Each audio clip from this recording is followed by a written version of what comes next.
Welcome to BKB high tech school.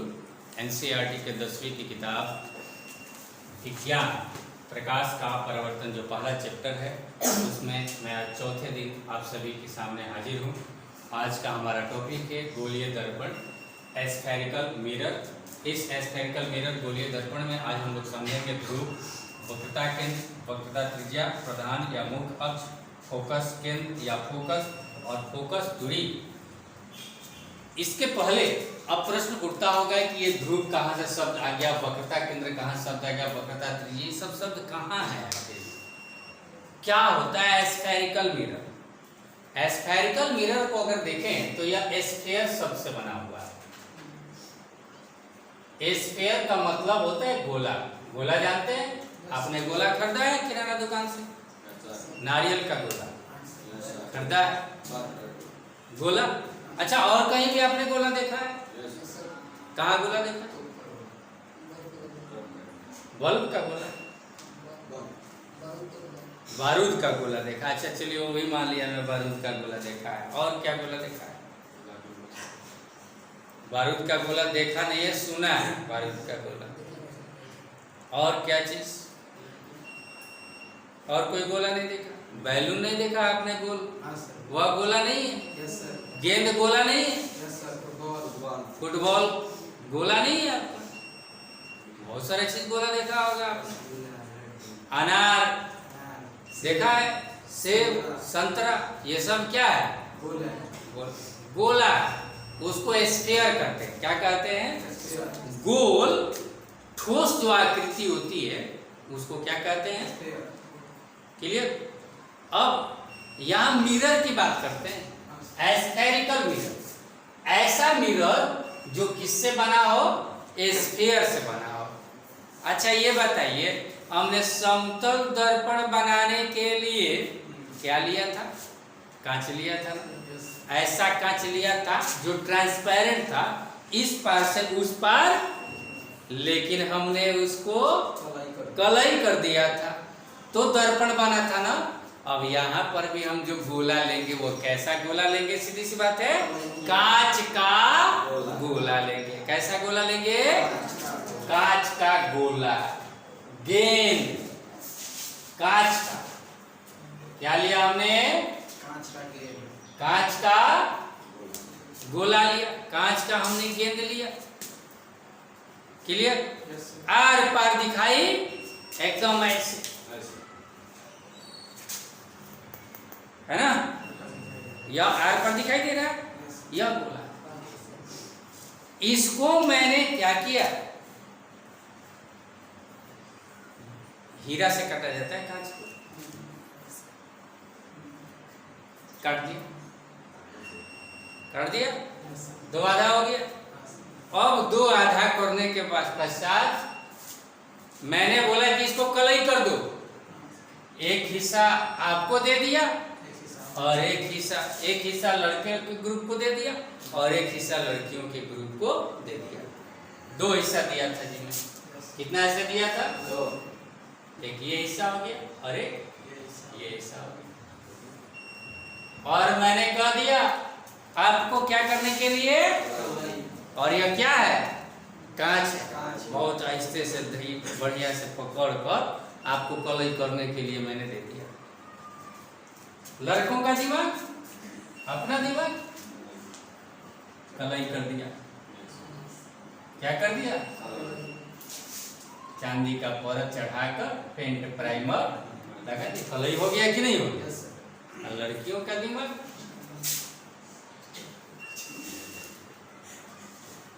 इसने भी कलई कर दिया, चांदी का परत लगा दिया, पेंट प्राइमर लगा दिया, कलई हो गया। दोनों लोगों ने कलई कर दिया। कोई बता सकता है दोनों के कलई में क्या अंतर है? कुछ अंतर है क्या? क्या अंतर है? इसमें जो कलई किया वह कांच के बाहर कलई किया हुआ है ना, और इसमें जो कलई किया हुआ है वह गोला के। क्लियर? दोनों में है अंतर। अब किसको डांटूंगा, किसको नहीं डांटूंगा? मैंने तो कोई आदेश दिया नहीं था कि अंदर करना या बाहर करना, दोनों सही है। लेकिन कोई दिक्कत नहीं है भाई। इसमें मुंह देखना होगा तो इधर से देखेंगे ना, इधर से दिखाई देगा नहीं देगा, क्यों? इधर से पीछा वाला भाग हो गया, इधर से मुंह देखूंगा, इधर से देखूंगा, है ना? अच्छा, इसमें मुंह देखना होगा तो इधर से देखूंगा ना, इधर से भी नहीं, इसको भी इधर से देखना होगा। इसका भी परावर्तक सतह दाहिना है, परावर्तक सतह दाहिना, इसका भी परावर्तक सतह दाहिना ही। फिर भी दोनों में अंतर है क्या? क्या अंतर है? उससे दोनों तो दाहिने ही, अंतर है कुछ? अंतर है। इसका परावर्तक सतह है धसल, इसका परावर्तक सतह है उठल। दोनों में अंतर है कि नहीं? बोलिए। इसका जो परावर्तक सतह है जिधर मुंह दिखाई देगा, इधर कैसा है? उठा हुआ है, बीच में कैसा है? इसका कैसा है? धंसा हुआ। दोनों में अंतर है। किसका उठल है ना? ये दर्पण जो है, जो परावर्तक सतह है, यह उठा हुआ है, उठल है। इसको बाबू कहते हैं उत्तल दर्पण। उठल है तो उत्तल है, लेंस नहीं, दर्पण। कैसा दर्पण है यह? उठल दर्पण यानी उत्तल दर्पण। कैसा दर्पण? उत्तल। समझ में आता है ये? और ये क्या है? धंसा हुआ है ना, इसको अवतल दर्पण कहेंगे। बस अब तो जिंदगी भर शायद नहीं भूलेंगे।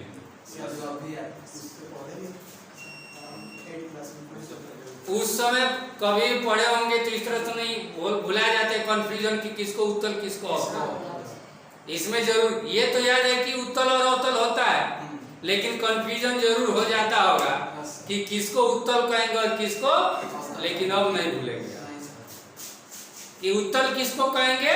तो जिस ऐसा दर्पण जिसका परावर्तक सतह उठा हुआ होता है, उठल होता है, उसको उत्तल। और एक ऐसा दर्पण जिसका परावर्तक सतह धंसा हुआ होता है, समझ में आएगी? कोई दिक्कत? चलिए, तो हम ये समझ गए दर्पण का प्रकार भी। स्फेरिकल मिरर कितने प्रकार के होंगे? 2 प्रकार के होंगे। कौन कौन? अवतल दर्पण और गोलीय दर्पण। 2 प्रकार का, एक अवतल दर्पण, दूसरा। हमने सीधा यही बता दिया, लेकिन फिर भी इसका चर्चा तो नहीं किया। इसका चर्चा करना जरूरी है। चलिए चर्चा करते हैं। इसको थोड़ा सा के लिए मिटा देते हैं हम, ठीक है? आज दोनों को हम सटा देते हैं, फिर से सटा दिया, ऐसे ही सटा है। हमने ऐसा लिया और कहा था कि यह अवतल दर्पण है। कौन सा दर्पण है? अब कहेंगे क्या कि नहीं सर, ये जो आपने लिया है ना दर्पण, वह इस गोला का नहीं है। यह गोला बड़ा है, यह नारियल का गोला छोटा है, यह गोला बड़ा है। इसका भाग नहीं ना है, नहीं है ना? अच्छा, यह भी किसी का भाग होगा ना? अच्छा, यह भाग है ना? इस जब गोला है तो इसका कोई ना कोई सेंटर तो होगा, कोई ना कोई केंद्र तो होगा, कोई ना कोई क्या होगा? सेंटर। कोई भी गोलीय दर्पण जिस गोला का हिस्सा होता है, जिस गोला में से काटा गया होता है, उस गोले के केंद्र को वक्रता केंद्र। समझ में आ गया? अब ये मत समझिएगा कि इसका जो सेंटर है इसका भी वही होगा, नहीं, इसका नहीं होगा, इसका यह नहीं होगा। कोई भी जो भी दर्पण है, वह दर्पण बनने से पहले जिस गोला का वह हिस्सा था, उस गोला का जो केंद्र था, उसके केंद्र को क्या कहेंगे? वक्रता। वक्र मतलब होता है टेढ़ा मेढ़ा, घुमावदार। तक केंद्र एक ऐसा क्षेत्र, एक ऐसा गोला जो वक्र गोल था, तो वक्रता केंद्र ही ना कहेंगे, खाली केंद्र नहीं कहेंगे, वक्रता केंद्र कहेंगे। या यह जो वक्र है, इस वक्र का केंद्र कौन सा है?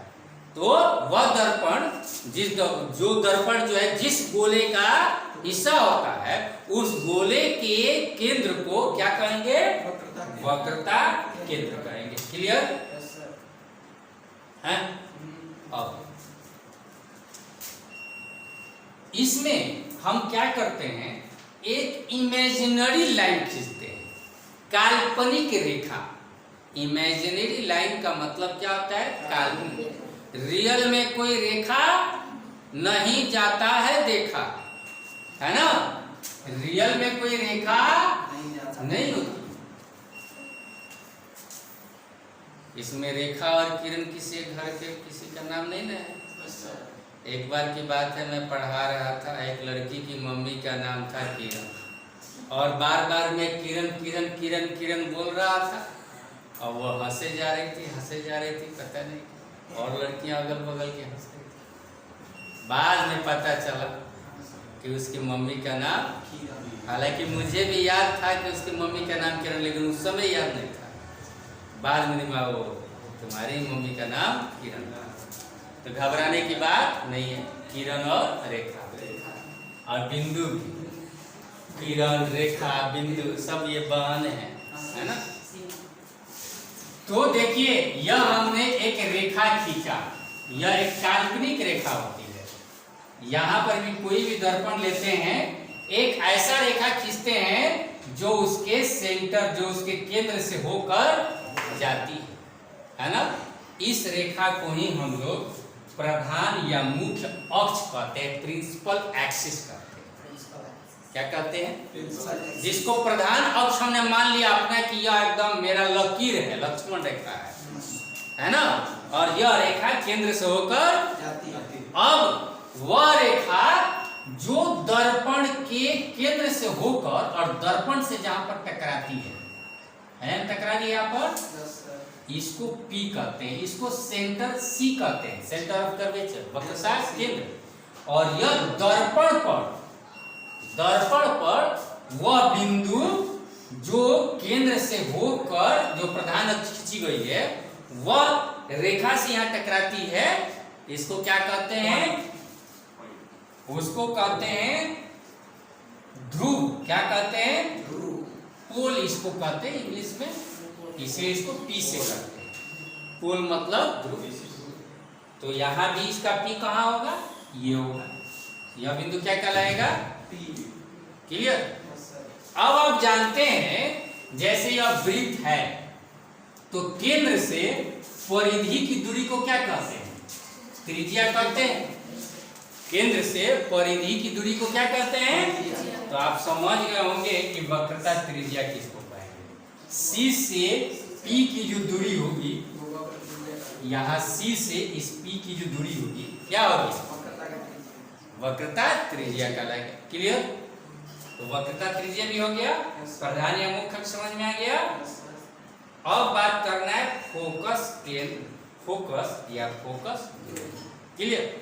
इसको समझने के लिए अब थोड़ा सा और भी आप दिमाग लगाएंगे। क्लियर?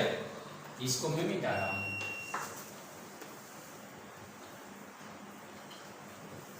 अब मैं मिटाने के बाद एक दर्पण बना रहा हूं, ध्यान दीजिए। आप लोग नाम बताइएगा या कौन सा दर्पण है? बोलिए कौन सा दर्पण है? उत्तल है कि अवतल है? अवतल है। चलिए, यह क्या हुआ? इसका प्रधान अक्ष। मान लीजिए कि यह किसी भाग का गोला था, यहाँ पर लगभग इसका क्या है? वक्रता केंद्र। और यह क्या कहता है? अब बताइए, इसमें प्रतिबिंब देखने के लिए हम वस्तु को किधर रखें? इधर रखें कि इधर रखें? बाएं कि दाएं? दाएं रखें। इधर रखेंगे ना? इधर तो नहीं ना? इधर रखेंगे तो प्रतिबिंब दिखाई देगा, इधर तो कलई किया होगा। लेकिन नहीं पढ़ने वाले, खाली चीट करने वाले, कॉपी से उतारने वाले, गलती किया तो दूसरा सब गलती करते जाते हैं। सब लोग खाली इधर प्रतिबिंब बनाने लगते हैं। यह गलती नहीं करना है। मेरे यहाँ के विद्यार्थी कभी भी ऐसा गलती नहीं करते हैं। आप लोगों को भी गलती नहीं करना है। ये एकदम कंफर्म होना चाहिए कि वस्तु किधर रखना है ना। तो वस्तु किधर रखेंगे, इधर रखेंगे। क्लियर। प्रकाश जब टकराएगी तो इधर से आकर टकराएगी कि इधर से, इधर से आकर टकराएगी, है ना। हमने एक किरण लाकर टकरा दिए, ये भी एक किरण लाकर टकरा। क्लियर। मैं पिछले वीडियो में बताया हूं कि प्रकाश का परावर्तन चाहे कहीं भी हो अपने नियमानुसार ही परावर्तन होगा। जब भी प्रकाश की किरणें परावर्तित होंगी तो उनमें नियम लागू होगा। सिर्फ ये मत समझिएगा कि समतल दर्पण पर ही प्रकाश का परावर्तन है। मैं गोलीय दर्पण पढ़ा रहा हूं, इस गोलीय दर्पण में भी प्रकाश का परावर्तन का नियम लागू होगा। क्लियर। अब चलिए, अगर होगा तो कैसे होगा भाई। तो ये क्या हो गई, ये आपतित किरण, ये कैसी किरण होगी, यह क्या होगा, आपतन का बिंदु। और आपतन के बिंदु पर हम क्या जानते हैं, अब अभिलंब कैसे खींचेंगे। ये तो ऐसे तिरछा है, ऐसे खींचे कि ऐसे खींचे कि ऐसे खींचे। समस्या होगा, नो समस्या। कैसे नो समस्या, तो याद रखिए आपने 8वां और 9वां कक्षा के विज्ञान में पढ़ा है, अगर यह वृत्त है और वृत्त का यह केंद्र है, केंद्र से जो त्रिज्या खींचते हैं वह त्रिज्या जो होती है वह हर बिंदु पर लंब होती है। हर बिंदु पर क्या होती है, लंब होती है। तो यह भी तो एक वक्रता, यह परिधीन है, इस पर लंब खींचना है, कोई टेंशन नहीं, इसको केंद्र से मिला दीजिए। यह इसका क्या हो गया, अभिलंब हो गया। समझ में आ गया। इसमें तो झंझट ही नहीं है। आपतन बिंदु जहां खोज लिया, अभिलंब बन गया। कौन सा अभिलंब बना, केंद्र से मिला दीजिए। 90 डिग्री मापने की जरूरत ही नहीं है, केंद्र से मिला दिया, यह क्या हो गया, अभिलंब हो गया। अब आपतित किरण और अभिलंब के बीच का कोण, आपतन का कोण और आपतन का कोण बराबर होता है परावर्तन का कोण। तो उतना ही डिग्री का कोण बनाकर, और इसको हमने क्या कर दिया, इस प्रकाश को दर्पण से टकरा कर हमने क्या कर दिया, परावर्तित कर दिया। कोई दिक्कत, कोई दिक्कत नहीं ना। अब चलिए, ये भी एक देख रहे होंगे, आपतित किरण, इस पर अभिलंब खींचेंगे, केंद्र से मिला दिया, या आपतन का कोण हुआ, उतना ही डिग्री का कोण बनाकर हम क्या कर देंगे, परावर्तित कर देंगे। क्या कर दिया हमने, परावर्तित कर दिया।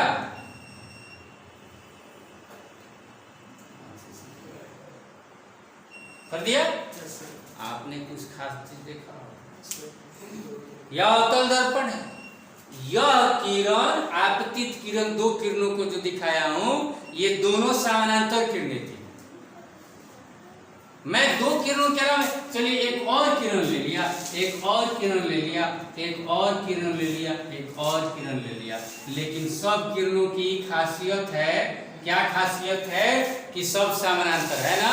और इसमें खासियत में देखिएगा, ये सब आएगी तो एक ही बिंदु से होकर जाएगी। ये सब के सब जब परावर्तित होगी तो क्या होती है, एक ही बिंदु से होकर गुजर रही है। अभिलंब खींच कर देख लीजिए, आपतन का कोण परावर्तन कोण बनाकर देख लीजिए, प्रकाश के परावर्तन का नियम लागू करके देख लीजिए। ये जब परावर्तित होंगी तो क्या होंगी, जब प्रधान अक्ष के समानांतर बहुत सारी किरणें आती हैं, तो समानांतर आती हुई किरणें किसी गोलीय दर्पण के प्रधान अक्ष के किसी एक बिंदु से होकर परावर्तित होती है, उसको हम लोग फोकस केंद्र या फोकस कहते हैं। क्या कहते हैं, और कोई भी जो दूरी होती है ना, वह ध्रुव से मापी जाती है, पोल से मापी जाती है। किससे मापी जाती है, फोकस और ध्रुव के बीच की जो दूरी होती है, इसको फोकस दूरी कहेंगे, और इसे छोटा f से दिखाते हैं। f ये जो होगा वह फोकस, और फोकस और p के बीच की दूरी को छोटा f, जिसको फोकस दूरी कहते हैं। समझ में आ गया, फोकस दूरी क्या हो गई, फोकस केंद्र। और लेकिन ये जो हमने चर्चा किया वह किसका चर्चा किया? अवतल दर्पण का। किसका चर्चा किया? अब मैं उत्तल दर्पण का भी जिक्र कर लूं। चलिए उत्तल दर्पण ले लेता हूं। ये ले लिया हमने। कैसा दर्पण बनाना है? उत्तल। चलिए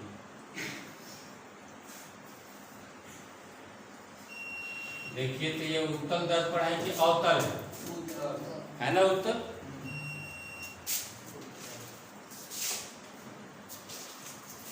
ये इसका वक्रता केंद्र किधर होगा? सी किधर होगा? बाएं कि दाएं? दाएं। इधर होगा वक्रता केंद्र। गलत जवाब। उधर कहां से केंद्र होगा बताइए? इधर बोला है। यह केंद्र क्या होता है? दर्पण जिस गोले का भाग होता है उस गोले के केंद्र को। तो यह गोला जब बनेगा तो कैसे बनेगा? ऐसे बनेगा ना। तो वक्रता केंद्र कहाँ होगा? इधर होगा है ना? होगा। लेकिन वस्तु किधर रखेंगे? दाहिने तरफ रखेंगे। बाएं तरफ तो वस्तु चलिए हम इधर वस्तु रखेंगे। तो किरण भी इधर से ही टकराए। 4 किरण ले लेता हूं समझने के लिए, आसान करने के लिए। 4 किरण ले लिया। ये आपतित किरण हुई। कैसी किरणें? हम क्या जानते हैं? आपतित किरण जिस बिंदु पर हुआ, आपतन का बिंदु, आपतन के बिंदु से क्या खींचेंगे हम? अभिलंब कहाँ होता है? केंद्र से। पीछे हम डॉटेड जो भी लाइन बनाएंगे इधर कैसा बनाएंगे? डॉटेड बनाएंगे। क्यों डॉटेड बनाएंगे? दर्पण के पीछे जाकर हम नहीं बना सकते। ठीक है। अब यहां पर ध्यान दीजिए। अब कैसे कोण दिखाई देगा? तो देखिए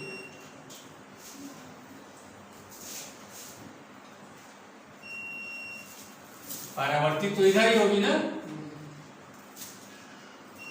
इधर होगी तो इधर भी अभिलंब दिखाना जरूरी होगा, तब ना हम कोण मापेंगे। हैं? कोण मापेंगे। हम जानते हैं इतना ही डिग्री का कोण बनाकर या क्या हो जाएगा? परावर्तित हो जाएगी इधर। ये भी इतना ही डिग्री का कोण बनाकर परावर्तित हो जाएगी। ये भी इतना ही डिग्री कोण बनाकर इधर परावर्तित होगी। या विलंब ये है तो इधर ना होगी, परावर्तित हो गई। सब अलग अलग डायरेक्शन में, लेकिन सब पर गौर फरमाइएगा तो लगेगा कि ये सब एक जगह से मिलकर आ रही है। ये मिलती हुई प्रतीत हो रही है एक जगह से। समानांतर किरणें दर्पण के पीछे उत्तल दर्पण में एक बिंदु पर मिलती हुई प्रतीत होती है। इसी बिंदु को क्या कहते हैं?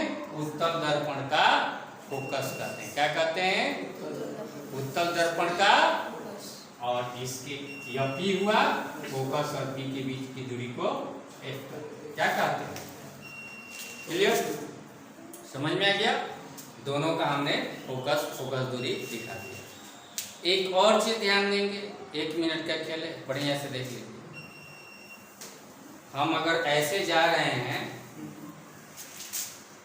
तो सब गए तो प्लस में ही गए, लेकिन ऐसे जाकर अगर फिर ऐसे अगर मुड़ना पड़े तो माइनस भी हो जाएगा। क्या माइनस नहीं हो जाएगा? हम इधर गए 1 कदम 2 कदम 3 कदम 4 कदम गए ना। अब 4 आप 2 कदम पीछे हम चले गए, 1 2 तो 4 -2 करना पड़ेगा ना। पीछे गए तो माइनस में आना पड़ेगा ना। ये देखिए हम दूरी जब मापते हैं ना, देखिएगा ध्यान से। ये यहाँ से किरण आ रही थी, ध्रुव पर पहुंची, लेकिन कोई कहेगा कि फोकस दूरी कितना है? तो फोकस दूरी मापने के लिए पोल से जाना पड़ेगा। किधर? फोकस पर उल्टा जाना पड़ेगा। क्या इधर से आए थे और इधर जब किरण की दिशा से विपरीत दिशा में हम जाते हैं दूरी मापने के लिए, तो वह दूरी जो होगी माइनस में होगी, इसमें होगी। लेकिन यहाँ पर देखिए ये दर्पण है उत्तल दर्पण, इधर से आ रहे थे, ध्रुव पर पहुंचे और इसकी फोकस दूरी मापने के लिए इधर नहीं जाना पड़ेगा, इधर ही आना पड़ेगा। इसलिए याद रखिए उत्तल दर्पण की फोकस दूरी धनात्मक होती है और अवतल दर्पण की फोकस दूरी ऋणात्मक होती है, क्योंकि यह किरण के दिशा के उल्टी दिशा में जाना पड़ता है और यह किरण की दिशा के सीधी दिशा में जाना पड़ता है। ये भी 1 नंबर का एग्जाम में क्वेश्चन पूछता है। इस तरह से मैंने आपको आज समझाया कि एस्फेरिकल गोलीय दर्पण क्या होता है, कैसे बनता है, किसी को समझा सकते हैं गोलीय दर्पण कैसे बनता है, उत्तल कैसे बन सकता है, अवतल कैसे बन सकता है, अगर बन गया तो ध्रुव क्या कहलाएगा, वक्रता केंद्र क्या कहलाएगा, वक्रता त्रिज्या, प्रधान अक्ष, मुख्य केंद्र या मुख्य फोकस केंद्र है ना, और फोकस दूरी, ये सब क्या कहलाएंगे, सब बता सकते हैं। किसी को अच्छी तरह समझ में आ गया होगा, मुझे उम्मीद है आज का वीडियो आप लोगों को पसंद आएगा। धन्यवाद।